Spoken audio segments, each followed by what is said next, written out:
स्कंद पुराण के रेवा खंड में वर्णन आता है कि जब कोई संसार का मनुष्य शंकर जी की कथा में शिव के मंदिर में माई रेवा के तट पर भगवान शिवालय में या शिव महापुराण में किसी का मुख भी अगर झूठा करा देता है तो उसका भंडार स्वयं भोलेनाथ भर जाता है। इसीलिए आपने देखा होगा कई लोग बिस्कुट लेकर आते हैं, कोई अपने घर से पोहा बना कर लाता है, कोई भजिया बना कर ले आता है, कोई तिल्ली का लड्डू ले आता है, कोई खिचड़ी बना लाता है, कोई बिस्कुट, कोई टॉफ़ी, कोई सामान लाता है और एक दूसरे को थोड़ा थोड़ा मुख झूठा करा देते हैं। कोई लोग पानी के पाउच बांटते हैं, कोई पानी की बोतल बांटता है, जो जिससे बन जाए। कोई घर में थर्मस में चाय बना कर ले आता है, 10-20 लोग जो पास में बैठे रहते हैं उनको चाय पिला देता है। अर्थात मुख झूठा कराने का वर्णन भी हमारे यहाँ स्कंद पुराण के रेवा खंड में वर्णन आता है कि जो माँ रेवा के तट पर भगवान शिव की शरणागति में, शिव के शिवालय में, शंकर की कथा में अगर आए हुए शिव भक्तों को यदि मुख भी झूठा करा देते हैं तो उसके घर की अन्नपूर्णा कभी शिव समाप्त नहीं होने देते, उसका भंडार भरता है। ये शिव है, ये शिव। और हमको ये वनवासी आदिवासी क्षेत्र की कथा थी तो हमको ऐसा लगा था कि ना जाने यहाँ भक्त आएंगे तो यहाँ पर मुख झूठा कराएंगे कि नहीं कराएंगे, पर हमने रोज़ देखा प्रतिदिन दूर दूर से जो भक्त आते थे, साधारण गरीब बड़े भी अगर आते थे, अपने झोले में थोड़ी सी टॉफ़ी लेकर आके लोगों को खिला जाते थे, बिस्कुट खिला जाते थे।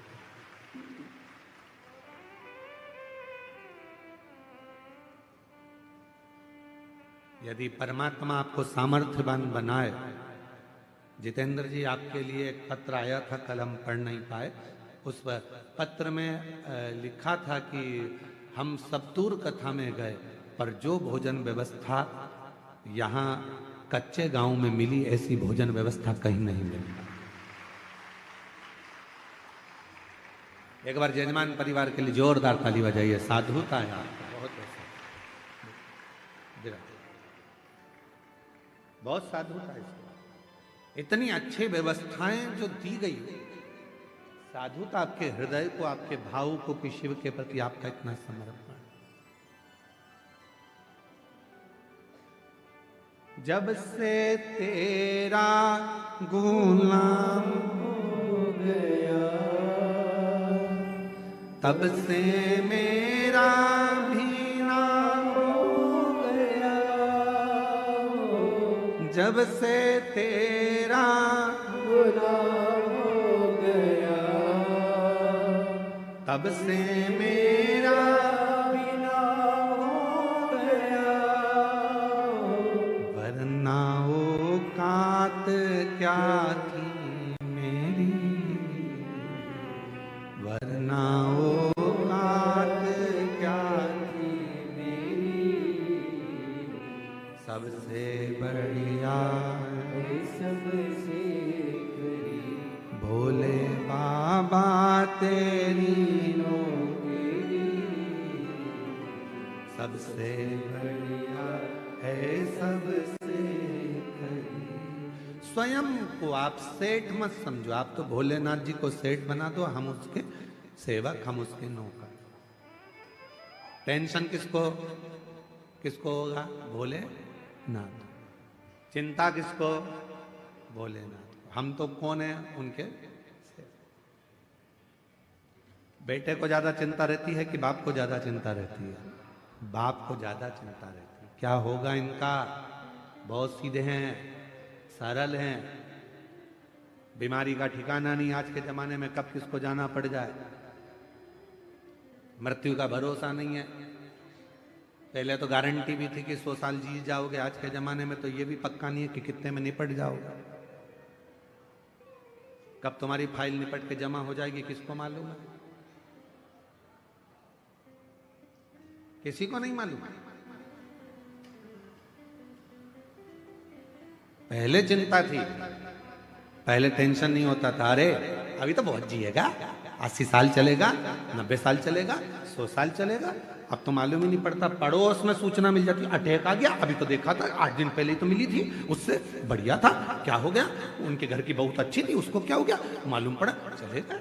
मालूम ही नहीं पड़ता कब कौन कहां कैसे चले जा रहा, किसको मालूम, किसको पता।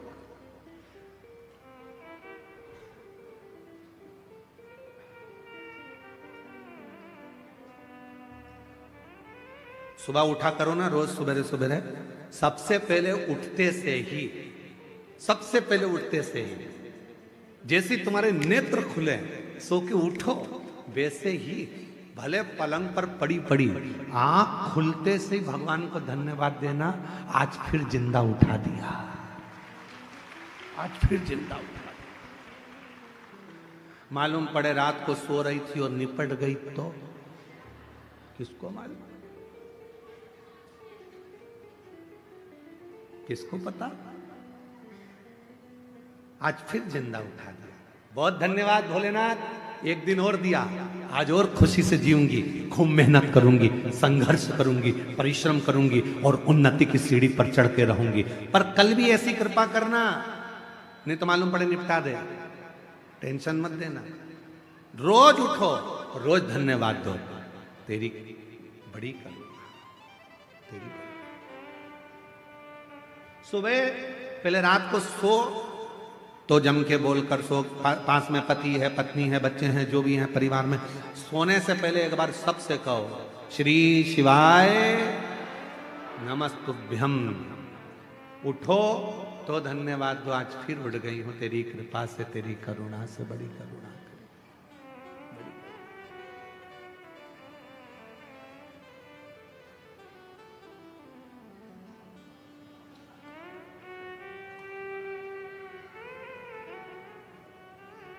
सब पड़ा रह जाएगा, अलमारी में कपड़े भी धरे की धरे रह जाएंगे।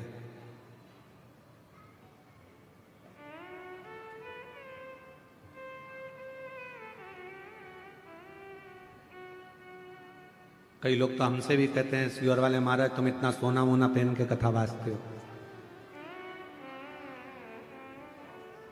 जजमान दिए हैं, भोलेनाथ की कृपा है, शिव की करुणा है, जोड़ जोड़ के तिजोरी में धर जाएंगे, बाद में औलाद पहनेगी, अपन ऊपर से ताकेंगे, हमारी चेन तुम पहन रहे हो, हम तो पहन ही नहीं पाए। अलमारी में जितने कपड़े रखे हैं निकालो, पहनो, कल का बिल्कुल भरोसा नहीं है कि पहन पाओ कि नहीं पहन पाओ। अचार है बरनी में तो खा लो, धरा की धरा रह जाएगा, पापड़ अच्छे सेक सेक के खाओ, मक्का की रोटी, ज्वार की रोटी, बाजरा की रोटी, ठंड चल रही है, बेहतरीन गुड़ में मिला मिला के खाओ। कल का कोई ठिकाना नहीं जिंदगी में, कब किसको जाना पड़ जाए और मालूम पड़े अचार की बरनी धरी की धरी रह जाए, फिर 13 दिन मेहमान खाए, अपन ऊपर से देखें हमारा अचार तुम खा गए, हमारा अचार। फुल एंजॉय की जिंदगी जियो, जितना कमा रहे हो उस कमाई में से आप किसी को दो मत दो, दान करना है तुम करो, नहीं मन करे तो मत करो, तुम तो 1 रुपया मत दो तो किसी को, तुम खुद के ऊपर तो खर्च करो, खुद के ऊपर खर्च नहीं करते, अपने ऊपर थोड़ा बहुत तो खर्चा करो, परिवार चलाओ, कुटुंब चलाओ, मना नहीं है, पर अपनी अब खाऊंगा, मन कर रहा है मूंगफली खरीद लूं 10 रुपए की, खा लूं 10 रुपए की, मैं मक्का खरीद के खा जाऊं, मन कर रहा है, पर घर पे बच्चे भी बैठे होंगे, पत्नी इंतजार कर रही होगी, उसके लिए थोड़ी सी ले जाऊं, ले जाने के चक्कर में जेब में थे 10 रुपया, और मालूम पड़े उसकी या तो वो खा ले या तू खा ले, पर मन कर रहा है बच्चों के लिए ले जाऊं, पत्नी के लिए ले जाऊं, बुजुर्ग के लिए ले जाऊं, घर में सबके लिए ले जाऊं। मैं कैसे तो लेकर जा रहे थे, और ले जा रहे थे हाथ में धर के मूंगफली, आ गया पीछे से मंकी, बंदर, और मूंगफली की पुड़िया छुड़ा के ले गया, ना लीलाबाई के काम आई ना कमलेश के काम आई, मूंगफली बिमलेश का भाई खा गया, ले हो गया, डरा।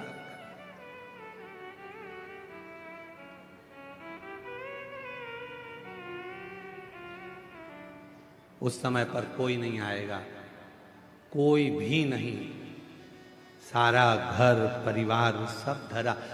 एक बात और सुनो, बहुत अच्छी सुंदर बात है। देखो, जिस स्कूल में तुम पढ़ाई कर रहे हो उस स्कूल की बस बच्चों को लेने आती है। सही है कि गलत है? अरे बोलो तो जम के। तुम्हारे यहाँ है ऐसा है कि नहीं है? कांकेर जिला में जो स्कूल में पढ़ाई करते हो उस स्कूल की बस लेने आती है, टीचर को भी लेकर जाती है और स्टूडेंट को भी लेकर जाती है, बच्चों को। जिस कॉलेज में पढ़ाई कर रहे हो उस कॉलेज की बस लेने आती है। जिस फैक्ट्री में नौकरी कर रहे हो उस फैक्ट्री की बस लेने आती है। तुम बहुत बड़े ओहदे पर जज बन गए, अच्छी कुर्सी पर बैठ गए, तो सरकार की गाड़ी तुमको लेने आती है। तुम बड़े अधिकारी बन गए तो सरकार की गाड़ी तुम्हें लेने आएगी, छोड़ने जाएगी। बोलो सही है कि गलत है? बोलो तो। सही है ना? ज्यादा तेज ठंड तो नहीं लग रही है? हाँ तो फिर बोलते जाओ, सही है? हाँ, स्कूल की बस स्कूल के बच्चों को लेने आ रही है, कॉलेज की बस कॉलेज के बच्चों को लेने के लिए आ रही है, प्राइवेट कंपनी की बस प्राइवेट कंपनी के लोगों को लेने आ रही है, और सरकार की बस सरकारी कर्मचारी को लेने के लिए आ रही है। अब वो तुम वहां नौकरी कर रहे हो इसलिए वो तुम्हें लेने आ रही है, वो तुम वहां पढ़ाई कर रहे हो इसलिए तुम्हें लेने आ रही है। दूसरे स्कूल के बच्चे को थोड़ी ना बिठा के ले जाएगी, दूसरे कर्मचारी को थोड़ी ना बिठा के ले जाएगी। उसी तरह जिस कंपनी में काम कर रहे हो उस कंपनी की बस तुम्हें लेने के लिए आती है। अब आज से एक बात याद कर लेना, अपन सब शंकर जी की कंपनी में काम कर रहे हैं, इसलिए आखिरी में शंकर की कंपनी की बस लेने के लिए। कोई दूसरी बस अपने को लेने नहीं आएगी। नंदी पर भोलेनाथ होंगे और कहेंगे आओ बैठो साथ चलो, प्राण छूट चुके हैं, मैं तुम्हें नरक नहीं भुगताऊंगा। कंपनी की बस आई है, आराम से एसी कूलिंग कर कर लेकर जाऊंगा, आराम से चलना, मैं तुम्हें कैलाश लेकर जाऊंगा और वो कंपनी लेकर जाएगा। अंत समय प्रभु आना पड़ेगा, वचन दिया तो निभाना पड़ेगा। अंत समय प्रभु आना पड़ेगा, वचन दिया तो निभाना पड़ेगा। आए ना आए प्रभु कुटुंब कबीरा, अंत समय प्रभु आना पड़ेगा, वचन दिया तो निभाना पड़ेगा। अंत समय में तुझे आना है, वचन दिया था।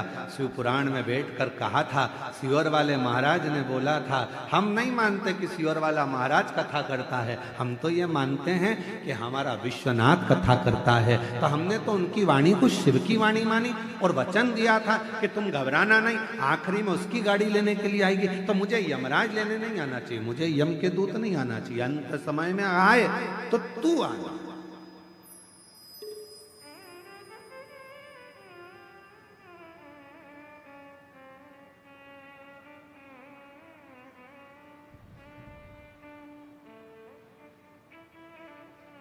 और वो महाराज सज धज के जिस दिन मौत की शहजादी आएगी, न सोना काम आएगा।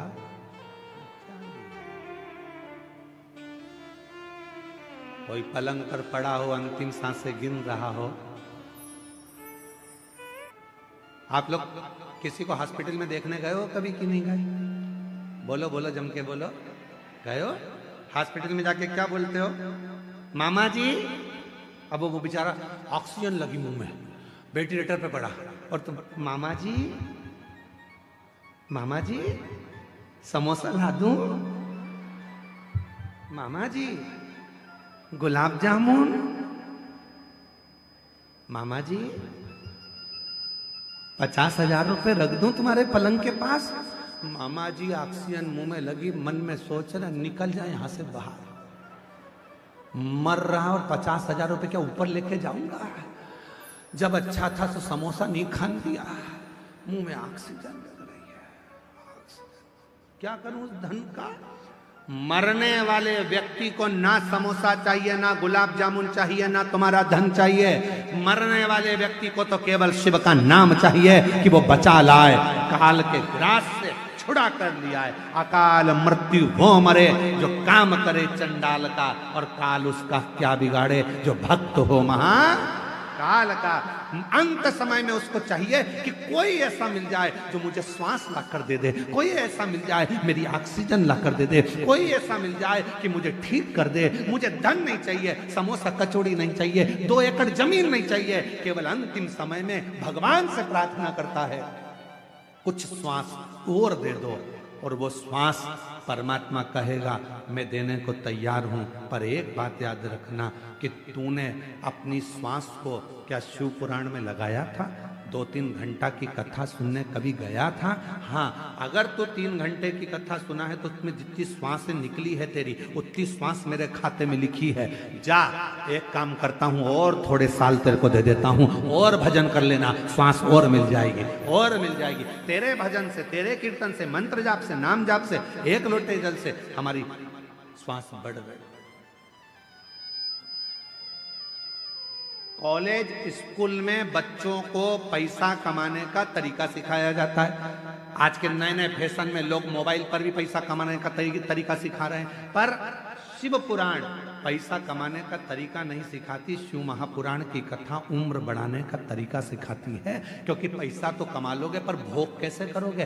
पैसा कमा के रख दिया और निपट गए तो फिर ऐसा भोग करने के लिए शरीर भी तो अच्छा रहना चाहिए, पूरा शरीर पुष्ट रहना चाहिए, पूरा शरीर अच्छा रहना चाहिए। इसलिए निवेदन है, सोफा सेट अच्छा है तो चने खाओ, मूंगफली खाओ, गन्ने को छील छील के खाओ। जब सोफा सेट ही नहीं रहेगा तो चने क्या कूट के खाओगे? अच्छा शरीर है, भगवान नाम लो, भजन करो। कई लोग कहते हैं गुरुजी अभी तो हमारी उम्र बची है, अभी तो हम कोई बुढ़े थोड़ी ना हो गए जो भगवान के मंदिर जाएंगे, अभी हम बुढ़े थोड़ी ना हो गए जो शिव पुराण की कथा में जाएंगे। जब बुढ़े हो जाएंगे तो कथा सुनेंगे। हमने कहा ठीक है, बुढ़े होने पर तुम इंतजार करो, उसमें कोई दिक्कत वाली बात नहीं। और फिर कहीं का होता है, हमारे हम जहाँ सीहोर में रहते थे नमक चौराहे पर, वहाँ पर हमारे पड़ोस में एक काकी जी रहती थी। हम उनसे हमेशा कहते काकी कथा में चलो।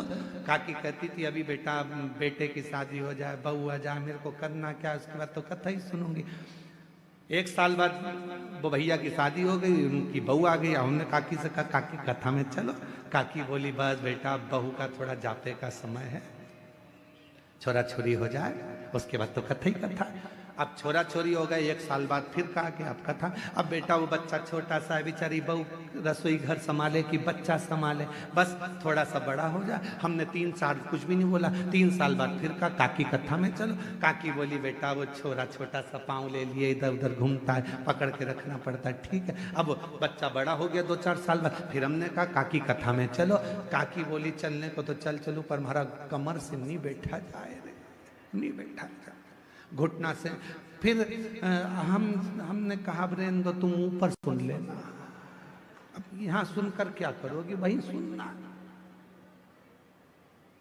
तो आप सभी को स्वागत है मेरे YouTube चैनल शिव शक्ति में, जिसमें आप लोगों को प्रत्येक दिन प्रदीप मिश्रा जी के मुख्य बिंदु से शिव पुराण का कथा देखने और सुनने को मिलेगा। आप लोग लाइक और सब्सक्राइब जरूर करें, धन्यवाद। एक दिन हमारी सासू जी से हंसकर बोली जेठानी, राम नाम को सुमिरन कर ले 2 दिन की है जिंदगानी। एक दिन हमारी सासू जी से हंसकर बोली जेठानी, राम नाम को सुमिरन कर ले 2 दिन की, बस 2 दिन का जीवन है, उसको तुम कैसे जियोगे ये तुम्हारे ऊपर निर्भर करता है। तुम कितनी खुशी से, आनंद से, भक्ति से, भजन से, स्मरण से जी लो, यही जीवन है, यही आनंद है। शिव कथा क्या कहती है? शंकर भगवान बैकुंठ में रह रहे हैं क्या? बोलो जम के नहीं। शंकर भगवान के पास में डल्लभ के गद्दे हैं क्या? बोलते जाओ नहीं। शिव जी के पास सोने के जेवर हैं? नहीं। उनके पास जो जेवर है तुम्हारे घर में आ जाए तो तुम भग जाओ। सांप बिच्छू। ना शंकर भगवान के पास सोने के जेवर हैं, ना शंकर भगवान के पास में डल्लभ के गद्दे हैं, ना शंकर भगवान के पास में बंगला है, ना उनके पास में गाड़ी है। शिव जी से सीखो, खुले आसमान में रहते हैं, खुले आसमान। सांप के जेवर पहनते हैं, कानों में बिच्छू पहनते हैं, मृगछाला को नीचे पहनते हैं, फिर भी अपने परिवार के साथ हमेशा स्माइल देते मिलते हैं, खुशियों में मिलते हैं, खुशियों। इसलिए भगवान शंकर का पूरा परिवार, जब भी हमारे यहाँ कोई मंगल कार्य होता है तो उसमें हमारे भगवान शंकर के पूरे परिवार को बुलाया जाता है। आपके यहाँ ऐसा होता है कि नहीं होता हमको नहीं मालूम। शादी के पहले गणेश जी नोते जाते हैं, तुम्हारे यहाँ नोतते हैं? पूछते हैं। शादी के समय पर माता पूजन होती है, मतलब शंकर जी का पूरा परिवार हमारे घर के शुभ कार्य में उनको बुलाया जाता। क्यों? क्योंकि वो जैसे भी हैं अपनी मस्ती में रहते हैं, मंगल आनंद में रहते हैं, मंगल। इसलिए शादी में सबसे पहले अगर कोई वो गाना गाते हैं, क्या बोलते हैं उसको, दूल्हे को क्या कहते हैं शादी में? बन्ना। और दुल्हन को बनी। दूल्हे को बना, दुल्हन को बनी, और दोनों में ही नहीं बनी तो काय का बना और काय की बनी। तो वो जब वो दोनों के लिए वो गाते हैं ना भजन, रात्रि को शादी में 8 जब फ्री हो जाती हैं जीजियाँ, तब आराम से ढोलक ले लेके बैठ जाती हैं और खूब प्रेम प्रेम से गाती हैं उसको, बहुत जोर जोर से। बना जी दिल्ली जाना जी, वहाँ से लहंगा लाना जी, बनी फिर पहन के आएगी, फिर यूँ इतराएगी, फिर गाना गाएगी, झुमका गिरा।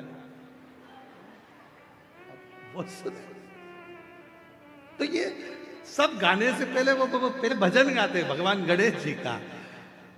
गौरी के नंदा गजानंद स्वामी, तुम्हें आज मंदिर में आना पड़ेगा। गौरी के नंदा गजानंद स्वामी, तुम्हें आज मंदिर में तांबा का हंडा में तातो धरो पानी, तांबा का हंडा तातो धरो पानी। गौरी के नंदा गजानंद स्वामी, तुम्हें आज मंदिर में नहाना पड़े। गौरी के नंदा गजानंद स्वामी, तुम्हें आज मंदिर में नहाना।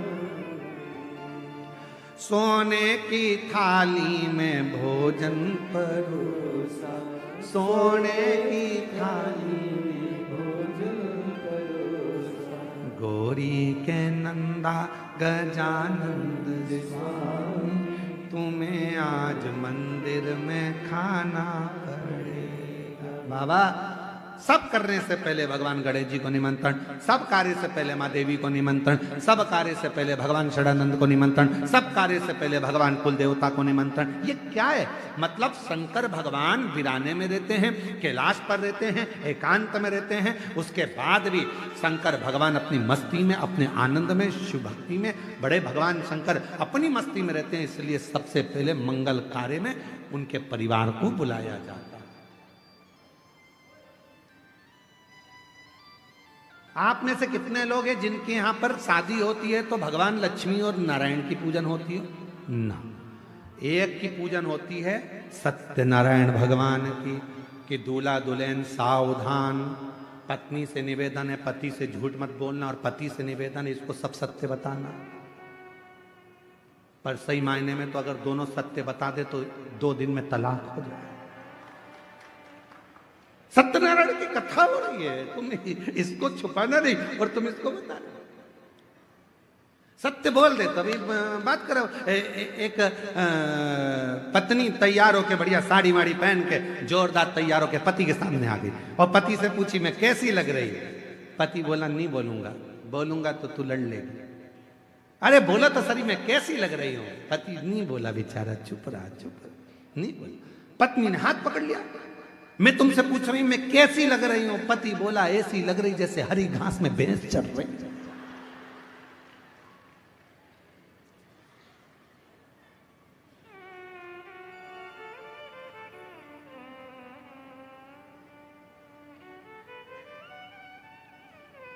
पत्नी कुछ नहीं बोली। शाम को पति जब ऑफिस से आया, करेले की सब्जी बना दी, खा। करेले की सब्जी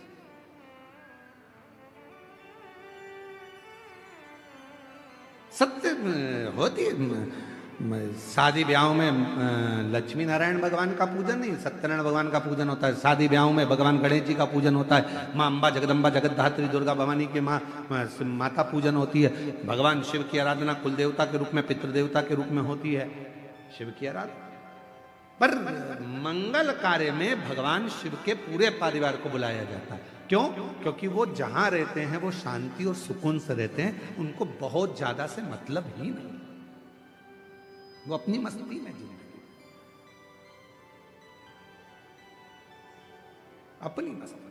शिव कथा करें, पैसा कमाओगे, लोग जुड़ेंगे, परिवार के लोग आएंगे, तुम्हारे पास में खड़े हो जाएंगे। धन देखकर कोई भी आ सकता है, पर याद रखना पैसा से परमात्मा नहीं आता।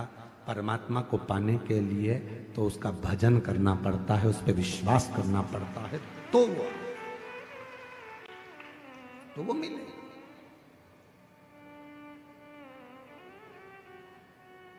मेरी किस्मत का जब गुल खिला, तब जा कर के ये दर मिला।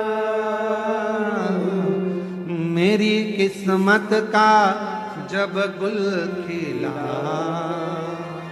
तब जा कर के ये दर मिला।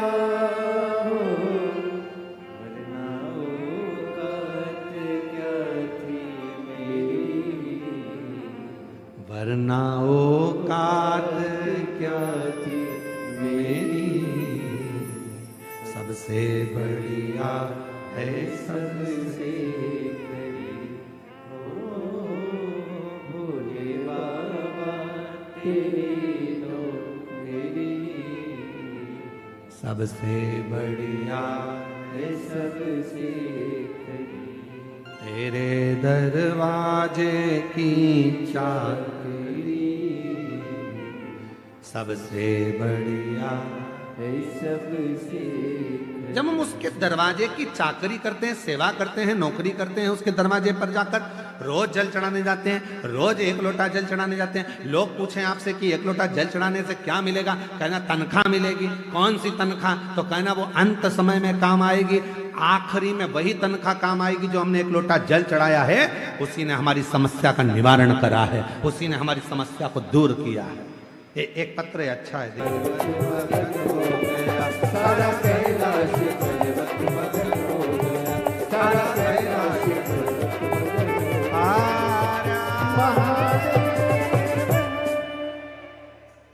अपने स्थान पर बैठकर आज कथा का विराम दिवस है।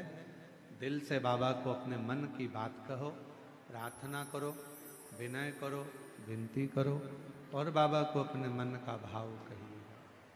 जहाँ जगह मिले वहाँ बैठकर बाबा को अपने मन से, भाव से, हृदय से प्रार्थना करिए, विनय करिए।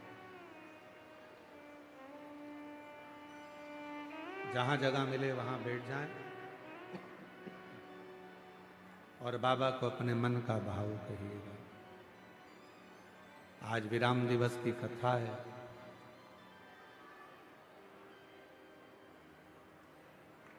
जाते जाते मेरा भोले बाबा आप सबकी झोलियों में खुशियां दे, संपदा दे, संतान दे, वैभव दे, रोग मुक्त करे, पूरा राष्ट्र हमारा भारत देश स्वस्थ रहे, उन्नतिशील हो। यही बाबा से प्रार्थना।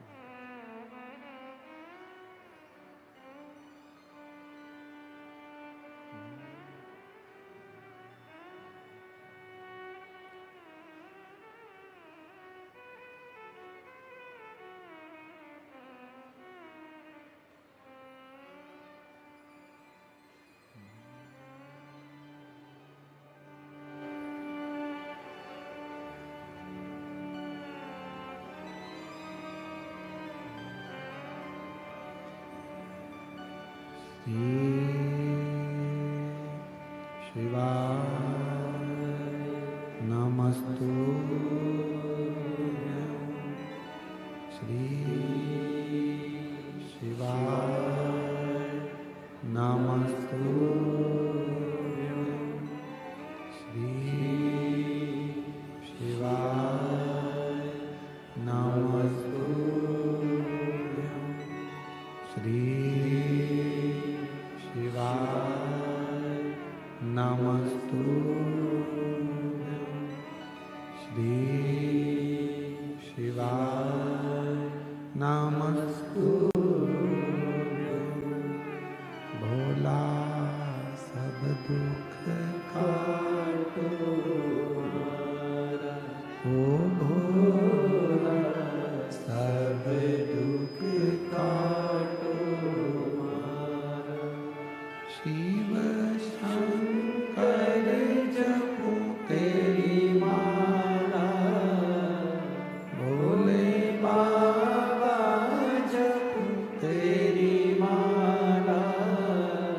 भोला सब दुख काटो हमारा, ओ भोला सब दुख काटो हमारा। वेश मंगलकारी, वेश मंगलकारी। शमशान वासी हमारा, शमशान वासी हमारा। ओ भोला सब दुख काटो हमारा, ओ भोला सब दुख काटो हमारा।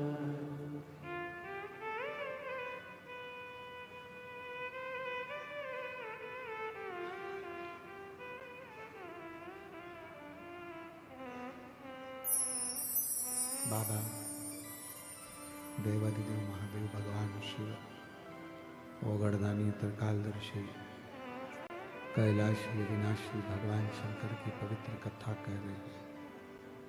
शिव महापुराण की कथा वर्णन कर रही है, शिव कथा कह रही है। भगवान शिव, भगवान ओघड़दानी, भगवान शंकर। अजब अजय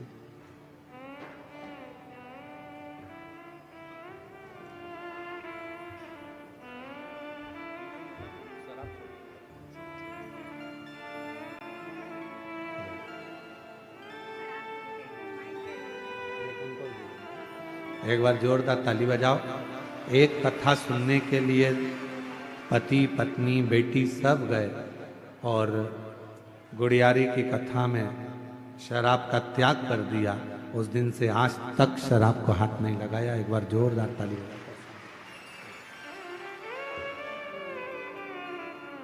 शिव कथा कर रही है, भगवान शंकर का चरित्र कर रहा, शिव महापुराण की कथा कर रही है।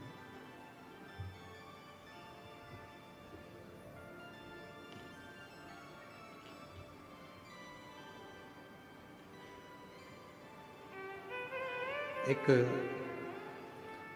हिरण्यकशिपु जिसके घर में भगवान श्री प्रहलाद जी का जन्म हुआ,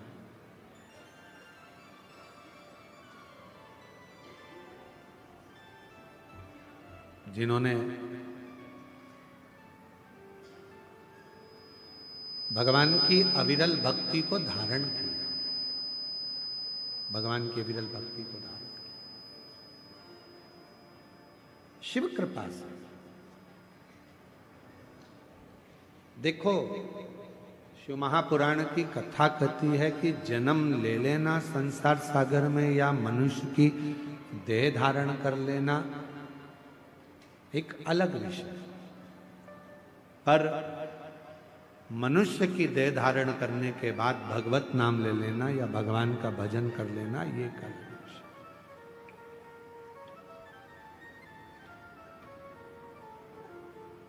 जन्म तो संसार में कितने जन्म लेते हैं और जन्म लेने के बाद कौन अच्छा कर्म करता है नहीं कर पाता है ये उसके ऊपर निर्भर करता है।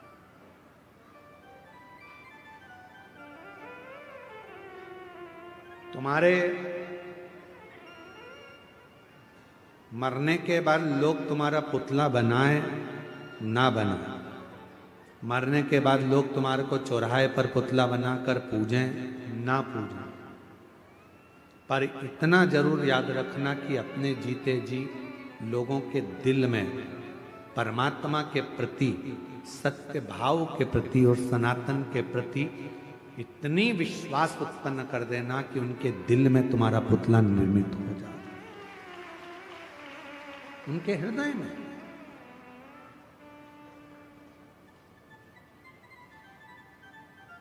प्रहलाद को दर्शन, क्योंकि प्रहलाद जी के पिताजी ने पूछ लिया था हिरण्यकशिपु ने, कहाँ है तेरा भगवान, क्योंकि हिरण्यकशिपु ने वर मांगा था, ना नीचे मरू ना ऊपर मरू, ना अंदर ना बाहर, ना अस्त्र से ना शस्त्र से, ना दिन में ना रात में, ना नर से ना पशु से मेरी मृत्यु ना दिन में रात में हो ही ना। तो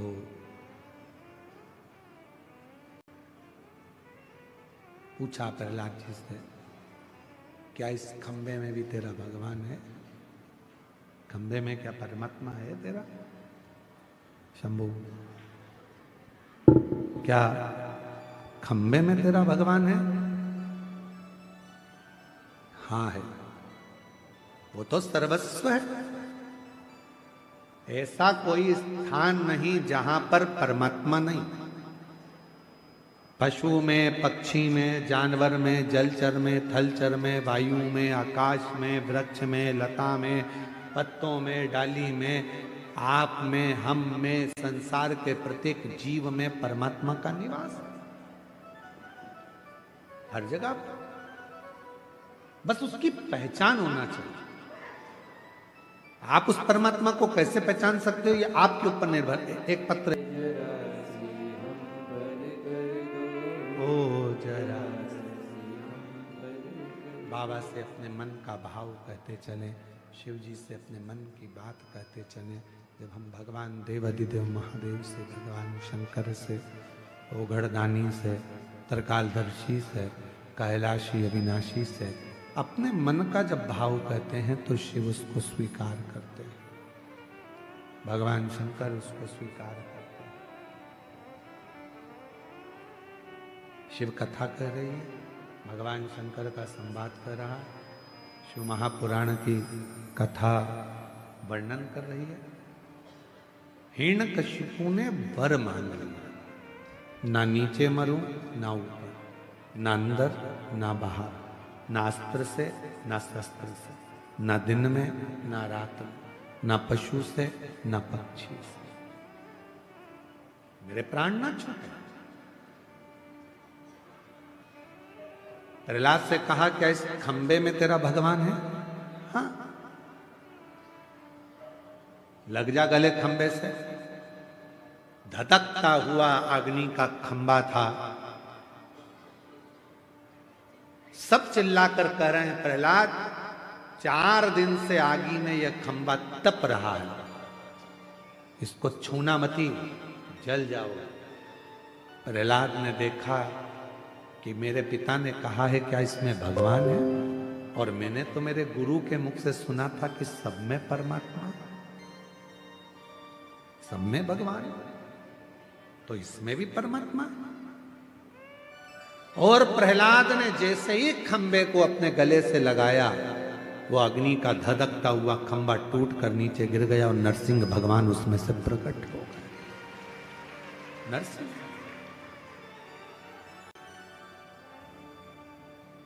खंबा टूटकर नीचे गिरा और नरसिंह भगवान उसमें से प्रकट हुए। दौड़े नरसिंह भगवान ने हिरण्यकशिपु को पकड़ा, सिंहासन पर ले गए। भगवान नरसिंह बैठकर हिरण्यकशिपु को जंघा पर सुला लिए, क्योंकि इसने वर मांगा था, न नीचे मरू न ऊपर, जंघा पर मरू, ना अंदर ना बाहर, तो देहली पर मारा, ना अस्त्र से ना शस्त्र से तो नख से फाड़ा, ना दिन में ना रात में तो शाम के समय पर, न नर से ना पशु से, नरसिंह बनकर आए। ना ही 12 महीने में मरे, इसलिए एक अधिक कर कर अधिक मास में आए हैं। और हिरण्यकशिपु को फाड़ दिया, हाथों को निकाल कर अपने गले में माला की तरह धारण कर लिया। माला,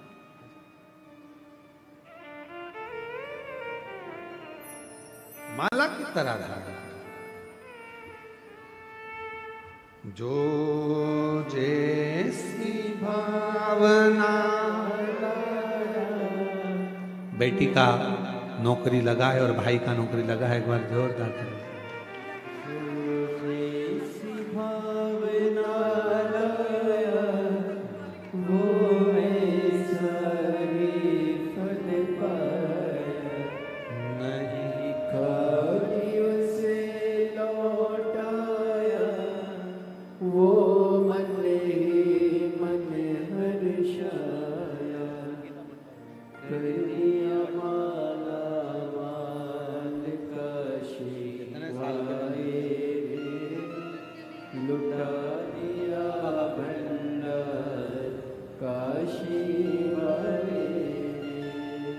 लुटा दिया भंडार काशी वाले, कर दिया माला काशी वाले।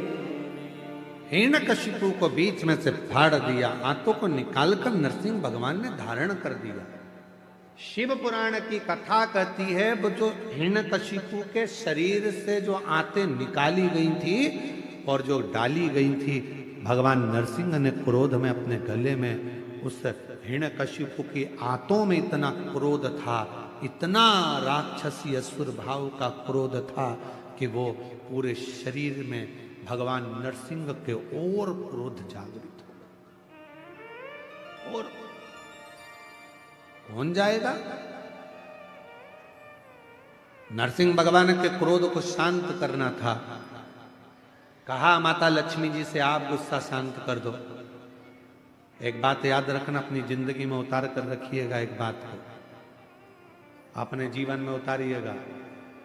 महाराज एक बात अपने जीवन में उतारिएगा, क्रोध पति को आ रहा है तो याद रखना, पत्नी कभी पति के क्रोध को शांत नहीं कर सकती। पत्नी पति के क्रोध को शांत नहीं करेगी। क्रोध को शांत कौन करेगा? तो शिव महापुराण की कथा कहती है, क्रोध को शांत करेगा तो आपके घर में जो छोटे बच्चे होते हैं, वो अगर पिता की गोद में चले जाएं तो क्रोध शांत हो जाता है। क्रोध शांत।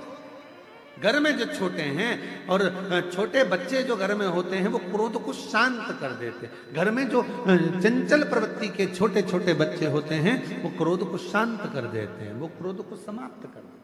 उनकी मीठी वाणी, उनका स्नेह तो शिव महापुराण की कथा कहती है। कई लोग कथाओं में कह देते हैं भगवान की ये गलती मत कर देना, भगवान गुस्सा हो जाएंगे, भगवान को क्रोध आ जाएगा, तुम ये मत कर देना, भगवान को क्रोध आ जाएगा, तुम ऐसा मत कर देना, भगवान को क्रोध आ जाएगा। शिव महापुराण की कथा कहती है संसार में जन्म लेने वाला एक एक मनुष्य भगवान के लिए बच्चा है, और बच्चा गलती करता है तो माता पिता को क्रोध नहीं आता, वो उसको संभालने का प्रयास करता है।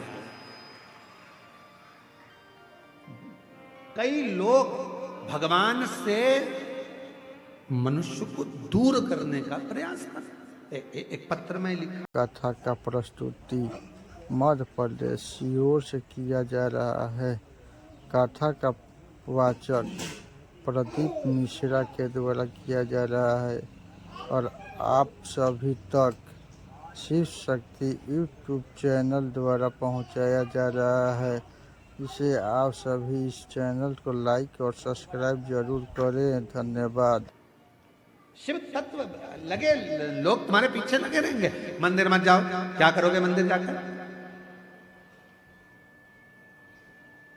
दुनिया के लोग, कई लोग कहते हैं शंकर भगवान क्रोध के देवता हैं, भगवान शंकर रुद्र देव हैं, भगवान शंकर को गुस्सा बहुत आता है, क्रोध बहुत आता है, भगवान शंकर को क्रोध बहुत आता है, रुद्र हैं भगवान शंकर को क्रोध बहुत आता है। मेरा निवेदन है मेरी जीजियों, वो पिता है, जगत का पिता, और हम उसकी औलाद हैं, हम उसकी संतान हैं। कोई पुराण, कोई शास्त्र ये नहीं कहता कि भगवान देवाधिदेव महादेव आपको दंड देंगे। मेरे शंकर भगवान का तो कोई विद्रोही है ही नहीं। जितने असुर थे, जितने राक्षस थे, सब शिव जी की पूजन करते थे, सब शंकर की आराधना करते थे, सब शिव जी की साधना करते थे। मेरे शिव जी का कोई विद्रोही नहीं, मेरे शंकर भगवान का कोई द्रोही नहीं। सबसे मेरे शंकर भगवान का प्रेम है, सबसे। सबको मेरे देवाधिदेव महादेव लेकर चलते, तो कैसे कोई विद्रोही? दुनिया के लोग अगर आपसे कहते हैं कि शंकर भगवान क्रोध के देवता हैं, शिव जी को मत पूछना, शंकर भगवान को ये मत करना, आज के जमाने में लोग सोशल मीडिया के माध्यम से, बहुत सारे ऐसे लोग हैं जो अपना अपना सोशल मीडिया के माध्यम से अपना अपना वीडियो बनाते हैं और नई नई तरह की चीजें आप लोगों को बताते रहते हैं। शंकर भगवान को अभी एक कोई हमको बता रहे थे कि भाई ऐसा ऐसा लोग बता देते हैं कि शिव जी को ये चढ़ाने का बोल दिया, शिव जी को वो चढ़ाने का बोल दिया। हमारा निवेदन है, शंकर भगवान की पवित्र कथा शिव महापुराण गीता प्रेस गोरखपुर की मार्केट में, बाजार में सब दिन मिलती है। आप कहीं से भी ले सकते हैं और उसका अध्ययन कर सकते हैं, पढ़ सकते हैं, पढ़ो।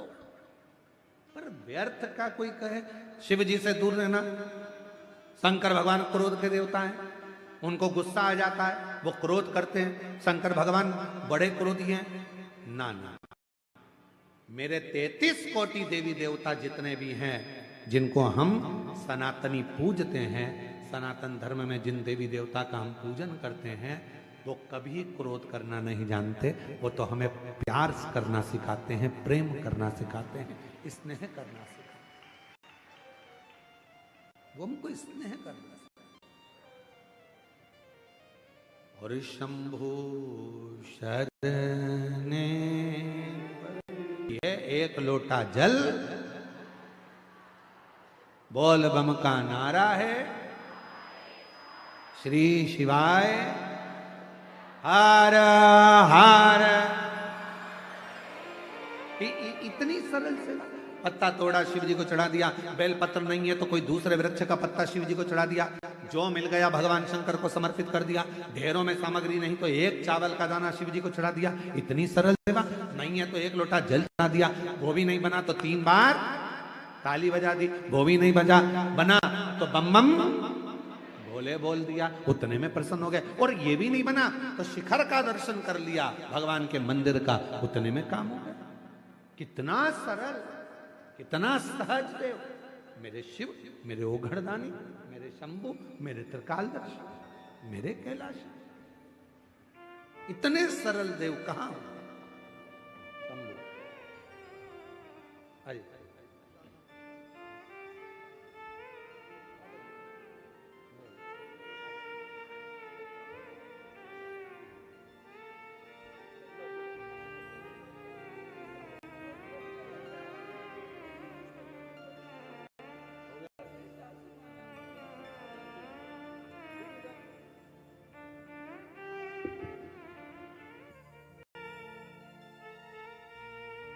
आपको बहुत बहुत दोनों की बधाई, आपको बच्चों के अच्छे कॉलेज एडमिशन के लिए बहुत बधाई।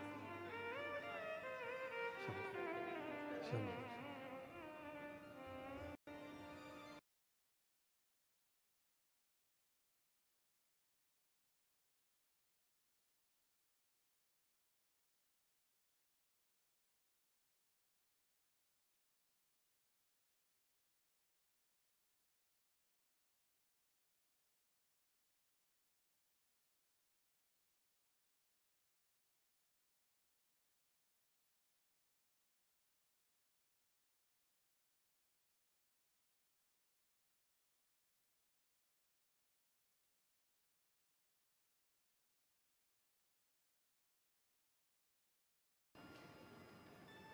सनातन धर्म तो वो जड़ है जो फिर उपज कर निकल आती है, उसको काटा नहीं जा सकता, फिर उपज कर निकल आती है, उपज कर, उसको काट नहीं सकते। और हृदय से दिल से भगवत भजन करो, यहां वहां मत जाओ, जहां वहां जाकर ये मत सोचो कि आपका काम हो जाएगा। आपके देवता इतने प्रबल हैं, बूढ़ा देव महादेव इतने प्रबल हैं, भगवान शिव इतने प्रबल हैं कि तुम्हारे एक लोटा जल चढ़ाने से जिंदगी के सारे दुख अपने आप मिटते चले। डराएंगे लोग, शिव जी क्रोध के देवता ना, भगवान शंकर क्रोध के देवता नहीं, भगवान शंकर तो करुणा के देवता हैं। भगवान शंकर क्रोध के देवता नहीं, करुणा के देवता हैं। भगवान शंकर ऐसा कोई नहीं जिसको शिव जी ने नहीं दिया। लंका के राजा रावण को सोने की नगरी दे देते हैं, भस्मासुर को कंकण देकर वर दे देते हैं। शिव शिव है, वो देने में पीछे नहीं हटते। तुमने जो मांगा उसने दिया, जो तुम वो पीछे।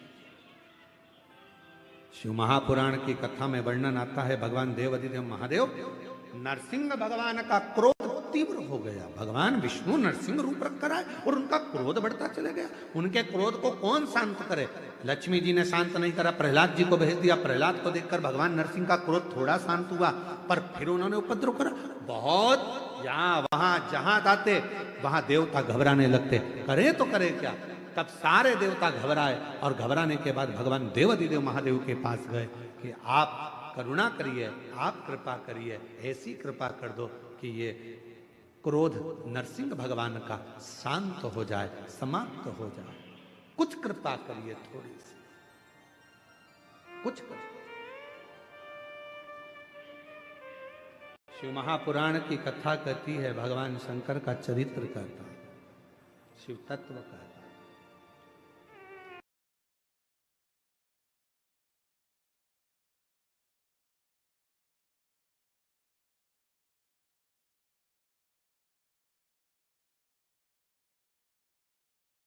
लोटा जल चढ़ाना प्रारंभ कर देते हैं तो हमारे भीतर के जो विकार हैं, हमारे भीतर का जो क्रोध है, अपशब्द हैं, ताने हैं, गालियां हैं, हमारे भीतर के जो विकार हैं वो धीरे धीरे समाप्त होने लगते हैं अपने आप। जैसे बेटी बेटा कुंवारे रहते हैं, उनका सोच विचार अलग होता है, पर विवाह होने के बाद उनके विचार, उनकी सोच अलग हो जाती है। परिवार को लेकर चलना है, काम ये करना है। आज हमारे भगवान उखड़ शंभू, तो मेरा भोले बाबा तो बिना सोचे देता है, बिना बिना विचार किए देता है, बिना विचार।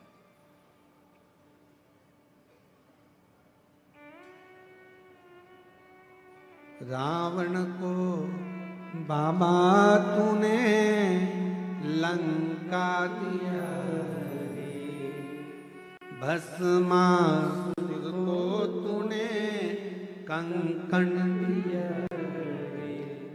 रावण को बाबा तूने लंका दिया भस्मासुर को तूने कंकण दिया उसी ने तेरा पीछा किया भोले बाबा उसी ने तेरा पीछा किया भोले बाबा मत वाले रखवाले मत वाले रखवाले बमा बम भोले शंकर गले में नाग भयंकर बमा बम भोले शंकर गले में नाग भयंकर ओ बमा बम भोले शंकर गले में नाग भयंकर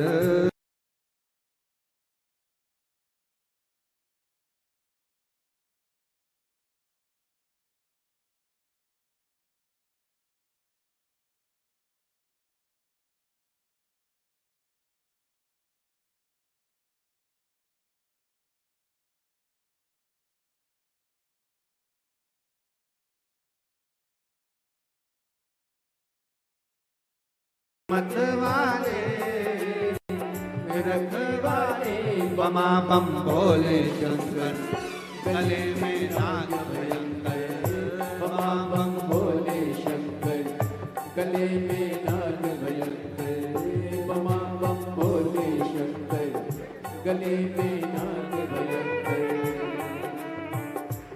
कच्चे गांव के शिव मंदिर से दंडवत करते करते कथा स्थल तक आए हैं। कोई कामना पूर्ण हुई? एक बार जोरदार ताली बजाकर साधु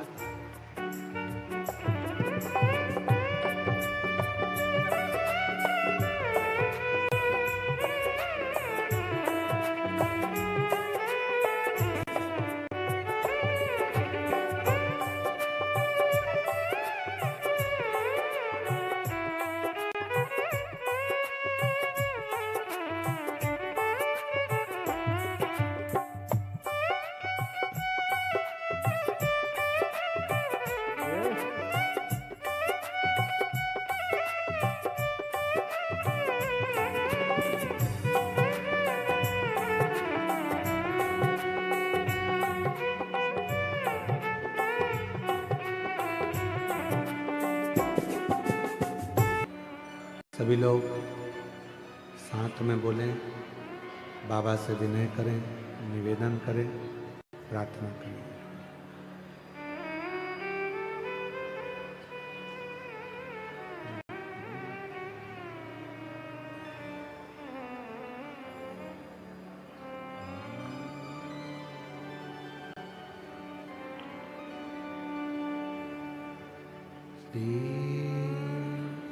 शिवाय नमस्तुभ्यं श्री शिवाय नमस्तुभ्यं श्री शिवाय नमस्तुभ्यं श्री शिवाय नमस्तुभ्यं श्री शिवाय नमस्तुभ्यं भोला सब दुख काटो हमारा, ओ भोला सब दुख काटो हमारा।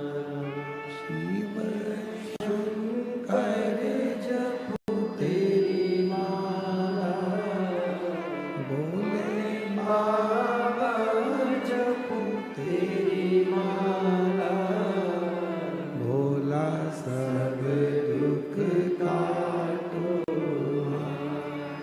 ओ भोला सब दुख काटो हमारा।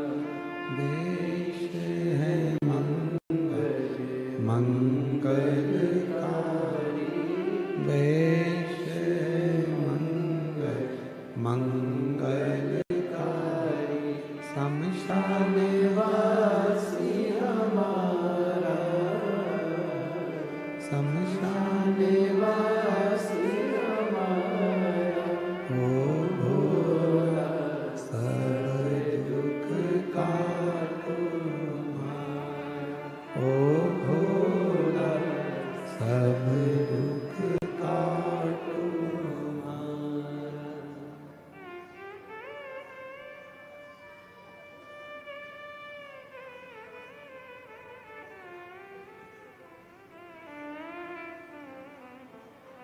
बाबा देवादिदेव महादेव भगवान शिव, ओगड़दानी त्रिकालदर्शी कैलाशी विनाशी भगवान शंकर की पवित्र कथा कर रही है। शिव महापुराण की कथा वर्णन कर रही है, शिव तत्व कर रहा है। भगवान शंकर की पवित्र कथा कहती है कि भगवान देवादिदेव महादेव के पास में जाकर सभी देवताओं ने प्रार्थना करा, विनय करा, निवेदन करा। इस क्रोध को, नरसिंह भगवान का जो क्रोध है, नरसिंह भगवान का जो गुस्सा है, क्रोध है, भगवान नरसिंह का जो क्रोध है, उसको शांत किया है।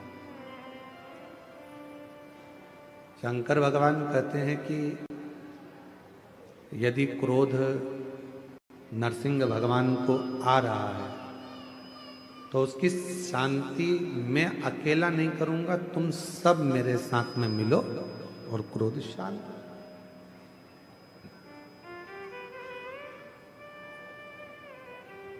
मैं एक शरम्भ पक्षी का रूप रख लेता हूं।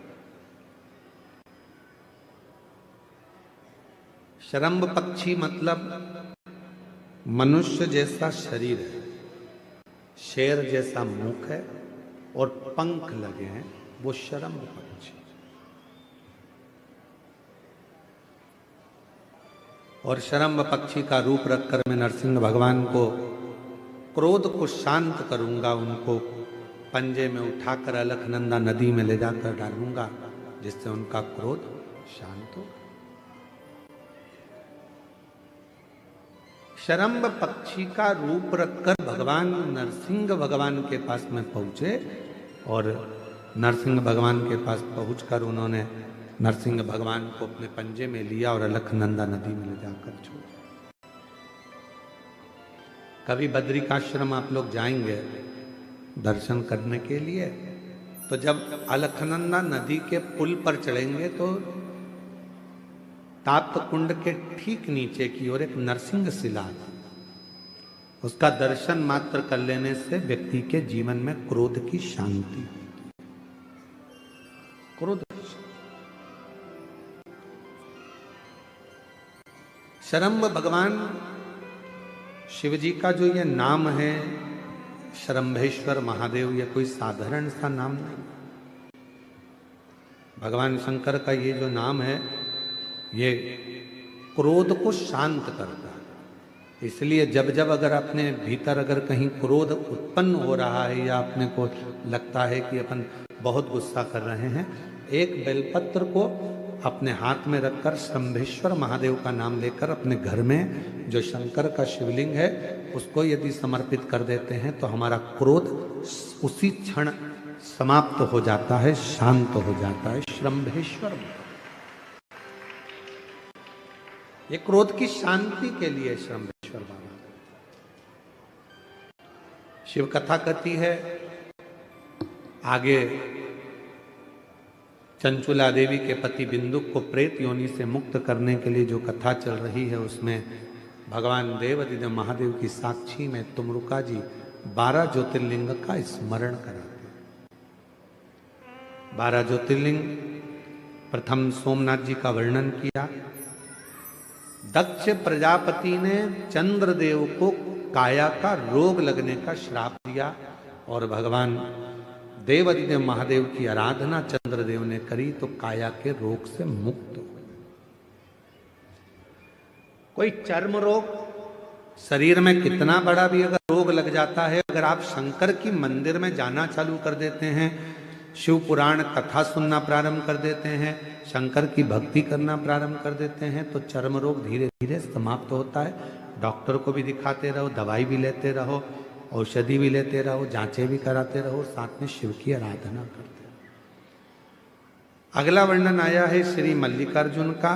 षडानंद कार्तिकेय बाबा रुष्ट होकर चले जाते हैं, जिनको मनाने के लिए शिव पार्वती श्री शैलम पर जाते हैं और मल्लिकार्जुन के रूप में विराजमान। आगे वर्णन आया है दूषण नाम के राक्षस का संहार करने के लिए बाबा भोलेनाथ काल अधिपति महाकाल बनकर विराजमान होते हैं और भगवान शिव का नाम महाकालेश्वर हो जाता। जिन्होंने दूषण नाम के राक्षस का संहार किया। फिर वर्णन आता है, विंध्य नामक पर्वत ने तप कर कर भगवान शिव जी से वर मांगा और वहां भगवान ओमकार के रूप में विराजमान हुए। अगला वर्णन है, नर नारायण ने तप कर कर भगवान शिव जी को विराजमान करा, शिव जी केदारेश्वर के रूप में विराजमान हुए।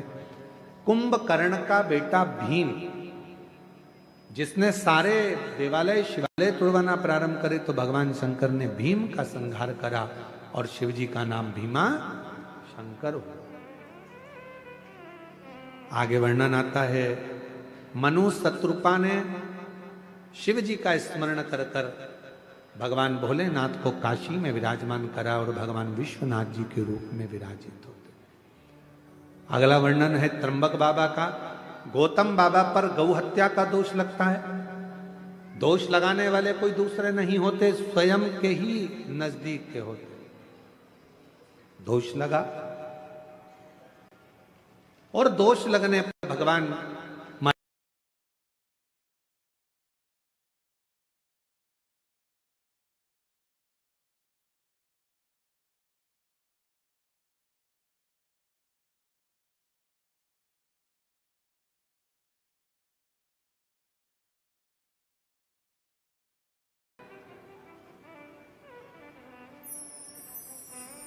ग्वाले के हाथ में शिवलिंग दिया, ग्वाले ने भूमि पर रख दिया और भगवान वैद्यनाथ जी के रूप में विराजमान हो गए।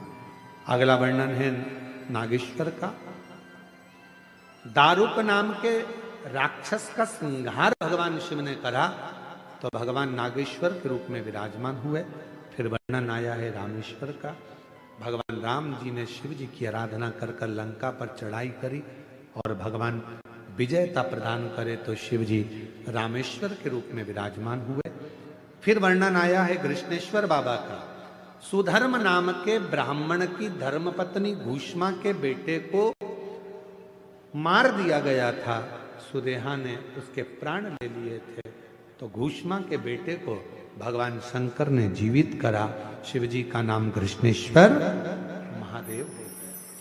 ऐसे 12 ज्योतिर्लिंग का जैसे ही कथा बिंदुक ने सुनी और बिंदुक प्रेत योनि से मुक्त हो गया, देव योनि को प्राप्त हो गया। चंचुला अखंड सौभाग्यवती हो गई। हाथ जोड़कर विनय करने लगे तुमरुका जी भगवान देवादिदेव महादेव से, मैंने ये शिव महापुराण की कथा कही, तुमरुका जी बोलते। कथा के यजमान बनकर ईश्वर जी गोरा जी शंकर पार्वती इस कथा को श्रवण करें। भगवान देवादिदेव महादेव ने कहा, बोलो तुमरुका जी आपको क्या दूं मैं? तुमरुका जी ने कहा, बस एक वर दे दीजिए। क्या वर?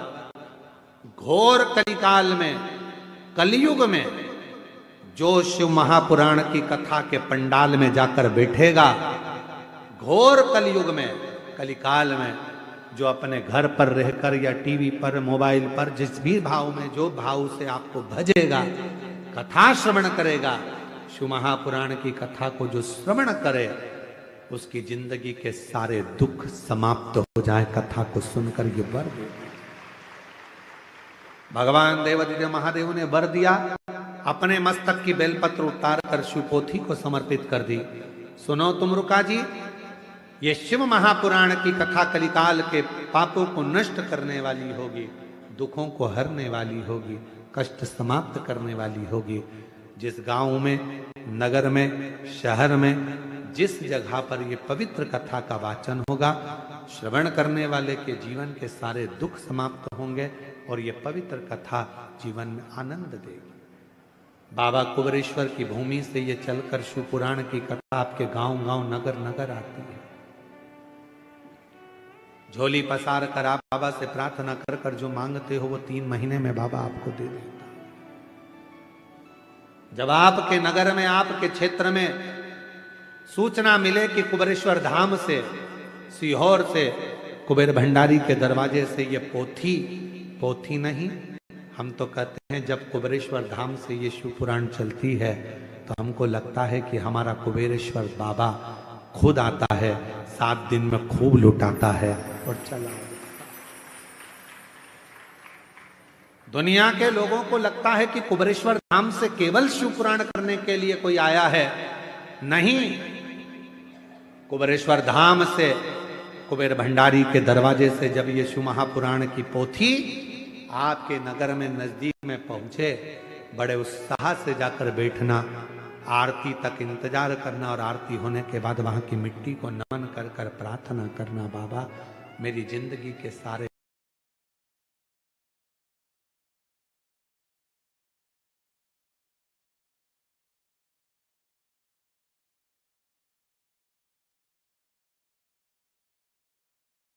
आप जो कथा का रसतत्व ग्रहण करने आए हो, मेरा भोले बाबा आपकी झोली खुशियों से जरूर भरेगा। जो आपने बाबा से प्रार्थना करी हो सुन। एक लोटा जल सारी समस्या का हल। अवश्य मंदिर जाओ, श्रवण करो, अपने सनातन धर्म को मत छोड़ो, मजबूती से सामना करो, देव अधिदेव महादेव का स्मरण करें। जो आदिवासी वनवासी क्षेत्र के लोग हैं उनसे कहेंगे अपना देव बूढ़ा देव को कभी मत छोड़ो, बूढ़ा देव की सेवा करते रहो। वो शंकर का ही स्वरूप है, शिव का प्रतिबिंब है। बूढ़ा देव और महादेव कोई अलग नहीं, एक ही स्वरूप है। उनकी आराधना साधना जीवन में सुख देती है। ये पवित्र कथा 7 दिवसीय शिव महापुराण की कथा कच्चे गांव, जिला कांकेर, बस्तर में या आदिवासी वनवासी क्षेत्र में चल रही थी। मैं श्री जितेंद्र जी जायसवाल जी को और उनके पूरे परिवार को, श्रीमती राजकुमारी जी जायसवाल जी को, श्री ब्रजलाल जी जायसवाल जी को, श्रीमती निर्मला जायसवाल जी को, उनके बच्चों को बहुत बहुत साधुवाद देता हूँ। पूरे जायसवाल परिवार को जिन्होंने इस पवित्र कथा का लाभ आप और हमको दिया और मार्गशीर्ष मास में ये कथा करवाकर आप और हमको कृतार्थ किया। एक बार जायसवाल परिवार के लिए जोरदार ताली बजाकर साधुवाद, वंदन, अभिनंदन, जिन्होंने इस कथा का रसतत्व आप और हमको दिया है। ये कथा एक ऐसे क्षेत्र में हो रही थी जिस क्षेत्र को पहले लोग नक्सलवाद के रूप में भी जानते थे, जहां पर कोई बड़ा संत साधु तपस्वी इस क्षेत्र में नहीं आता। इस क्षेत्र में कभी बड़ी कथा नहीं होती, लोग भय खाते। पर उस क्षेत्र में मैं यहाँ के माननीय मुख्यमंत्री जी को बहुत बहुत साधुवाद देता हूँ। यहाँ की प्रशासन को, यहाँ के कलेक्टर महोदय, IG, DIG, commissioner, SP, DSP, TI, यहाँ के एक एक एसडीएम आदि कादिक सभी पदाधिकारी गणों को, यहाँ की चिकित्सा विभाग, यहाँ का वन विभाग, यहाँ का पीडब्ल्यूडी विभाग, यहाँ के जितने जितने विभाग, यहाँ की नगर पालिका, यहाँ की पंचायत, जिस जिस रूप में जिस जिसने सेवा करी है, एक एक कांस्टेबल, एक एक सुरक्षाकर्मी, जिन्होंने इस पूरे क्षेत्र को सुचारू रूप से संभाल रखा है, कथा को संभाल रखा है। यहाँ के सभी collector, SP, IG, DIG, SSP, सबको मैं बहुत बहुत साधुवाद देता हूँ और बाबा से प्रार्थना करता हूँ आप सब पर देवाधिदेव महादेव की कृपा बनी रहे। यहाँ के वनवासी आदिवासी बड़े सीधे हैं, बहुत सरल हैं। मैं निवेदन करूँ इन सब को आप संभाल लें और शिव आपको शक्ति दे। यह भाव के साथ आज कथा को यहाँ विराम लेते हैं और अगली कथा का प्रस्तुति मध्य प्रदेश सीहोर से किया जा रहा है। कथा का वाचन प्रदीप मिश्रा के द्वारा किया जा रहा है और आप सभी तक शिव शक्ति यूट्यूब चैनल द्वारा पहुंचाया जा रहा है। इसे आप सभी इस चैनल को लाइक और सब्सक्राइब जरूर करें। धन्यवाद।